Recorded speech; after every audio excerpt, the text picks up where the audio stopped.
Bonjour, c'est Paul de l'atelier des options. Dans cette vidéo, nous allons regarder ce qu'il s'est passé durant les mois d'août des années précédentes. Et nous allons voir s'il y a une ou des stratégies à mettre en place en fonction des résultats que nous allons trouver.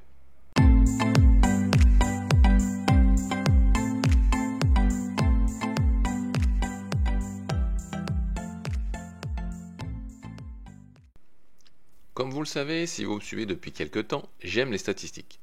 J'ai donc voulu savoir si, pendant le mois d'août, on pouvait observer certains phénomènes récurrents. J'ai donc téléchargé sous forme de bougie mensuelle 35 ans d'historique sur l'indice VIX et 50 ans d'historique sur les indices SPX et TNX. Alors vous connaissez tous l'indice SPX puisqu'il s'agit de l'indice SP500, l'indice le plus tradé au monde. Vous connaissez également probablement le VIX puisqu'il s'agit d'un proxy de la volatilité implicite de l'indice SPX. Mais vous ne connaissez probablement pas l'indice TNX. L'indice TNX représente le rendement des taux américains à 10 ans multiplié par 10.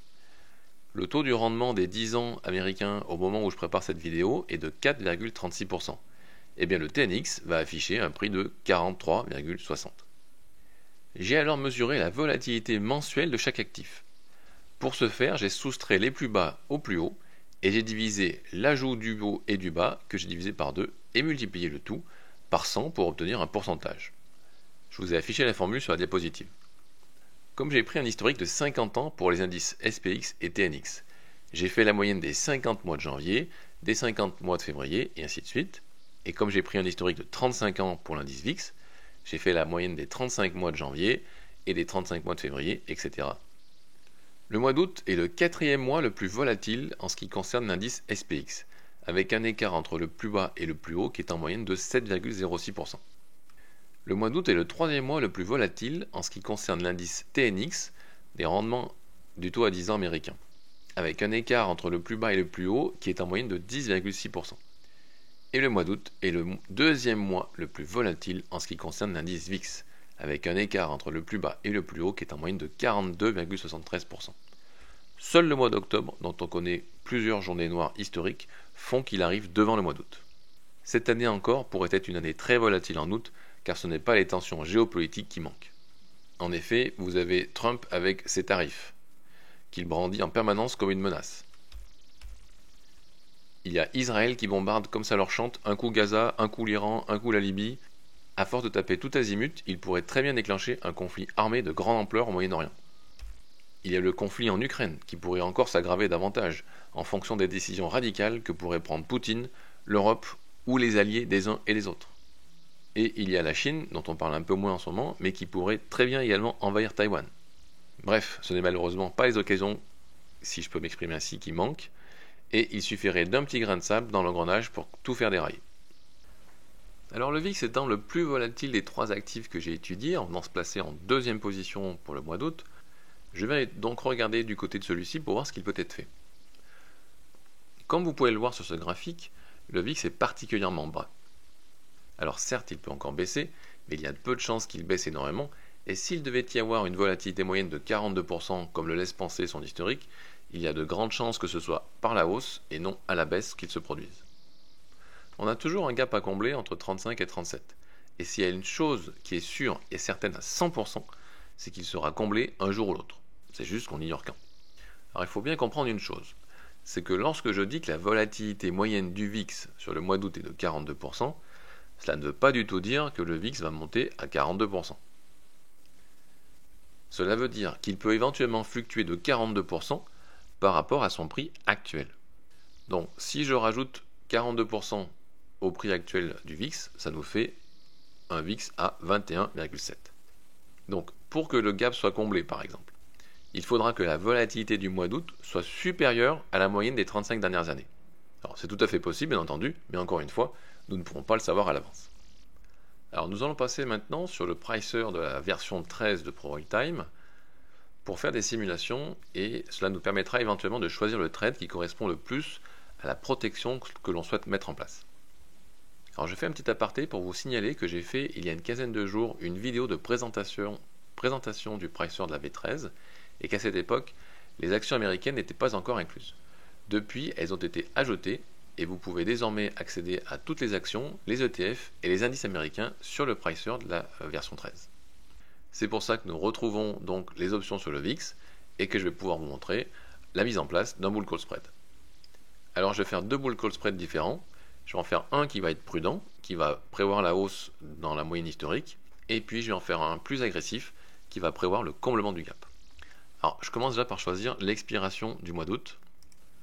Voilà, alors je vais faire un bull call spread, donc vous voyez que je peux choisir en cliquant soit sur bull call spread ici, comme ça la plateforme me propose directement des strikes, soit j'aurais pu les sélectionner moi-même. Donc là j'ai sélectionné la stratégie. Maintenant, il me propose le strike 15 et le strike 16. Moi, je peux changer soit ici, soit en cliquant et en déplaçant le curseur jusqu'où je souhaite. Donc tout à l'heure, on a dit qu'une variation classique on va dire habituelle par rapport au mois d'août nous aurait amené jusqu'à 21,7. Alors je vais prendre le 22 par exemple. Et donc ce qui fait que je prends le 15 qui est le cours actuel et je vends le 22 qui est le cours objectif cible. Le prix auquel je peux être exécuté c'est 2,50. Et maintenant si j'analyse ce qui peut se passer sur le pricer, voilà, j'obtiens ces graphiques. Donc on voit que le risque qui est ici, alors vous pouvez vous servir de ce qui est marqué ici. Donc là en vert ça va être à expiration, donc ce qui correspond au pointillé. Et les prix qui sont ici et qui changent tout le temps, ça va correspondre à l'instant T en fonction de la simulation que je fais. Donc si je déplace ici par exemple, vous voyez que la ligne en continu varie, change, bouge, voilà, en fonction de la date qui reste ici. Donc je vais surtout m'intéresser pour l'instant à l'expiration.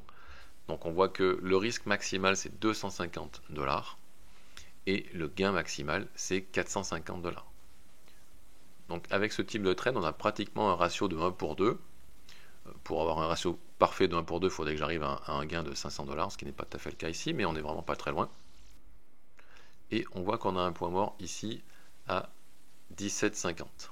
On regarde en dessous, là, ici, c'est le prix du VIX pour le point mort. Donc il faut quand même qu'on ait une hausse assez significative, d'environ 15%. Voilà, pour qu'on puisse être au point mort, donc il faut que le VIX monte d'au moins une quinzaine de pourcents pour pouvoir arriver au point mort à expiration. Et par contre, s'il augmente de la volatilité dont il a fait preuve des années précédentes, on a quand même des chances de gagner pratiquement 2 fois le risque. Voilà, alors je reviens sur la chaîne d'options, et puis maintenant on va prendre un trade qui va être plus agressif, et on va prendre un trade qui va combler le gap. Donc le gap est autour de 35-37. Alors ce que je vais faire, je vais vendre le 35.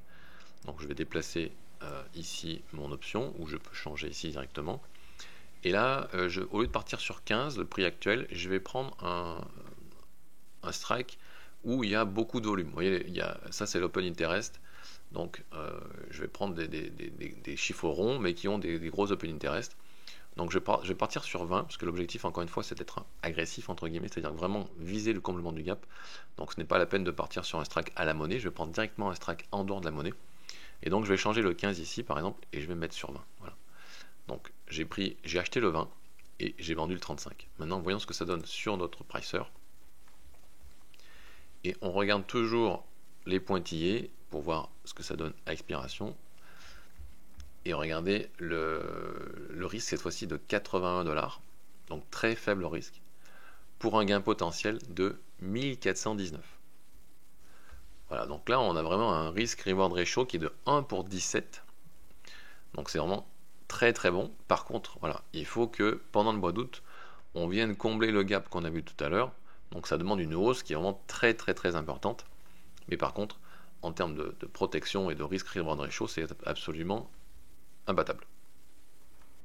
Alors si vous prenez par exemple ce trade là pour protéger votre portefeuille pendant le mois d'août et que on venait à atteindre je sais pas, mettons déjà dès le 10 août, et je mets le 10 août ici, donc si par exemple le 10 août on venait à atteindre déjà les 35% de volatilité sur le VIX, bon, il est évident que c'est intéressant de prendre ses gains, de ne pas attendre l'expiration.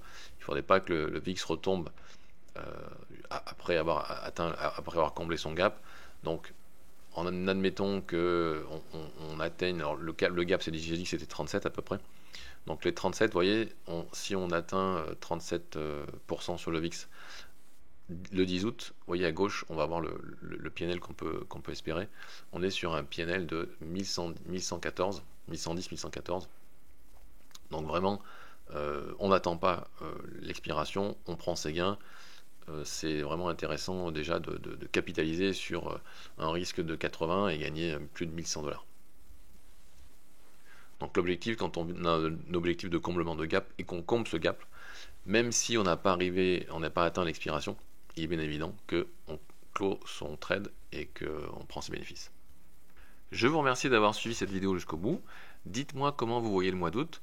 Est-ce que vous pensez qu'il sera calme ou alors qu'on verra augmenter la volatilité comme ce fut souvent le cas dans les années précédentes? Donnez-moi votre avis en commentaire. Merci d'avance à tous ceux qui likeront cette vidéo et si ce n'est pas encore fait, abonnez-vous à notre newsletter pour recevoir les prochaines vidéos et les prochaines informations sur les événements à venir. Et je vous dis à bientôt pour une prochaine vidéo.